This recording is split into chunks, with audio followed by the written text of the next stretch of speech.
Sejumlah kampung di Kecamatan Kluk Selatan, Kabupaten Aceh Selatan tergenang banjir akibat hujan deras yang mengguyur wilayah itu sejak Sabtu 6 Mei 2023. Informasi yang diterima serambinews.com dari Pusdalops BPBD Aceh Selatan pada Sabtu 6 Mei 2023, curah hujan tinggi yang mengguyur Kabupaten Aceh Selatan menyebabkan meluapnya air sungai ke permukiman warga.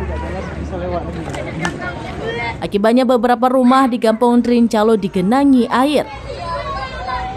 Sementara itu banjir juga terjadi di Kampung Alubaro. Menurut warga, luapan sungai daerah aliran sungai sudah sering terjadi saat curah hujan tinggi.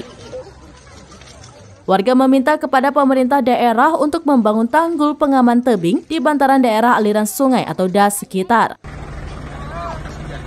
Ia mengatakan bahwa hal itu juga sudah pernah diusulkan pada saat musrembak, baik itu tingkat desa maupun kecamatan.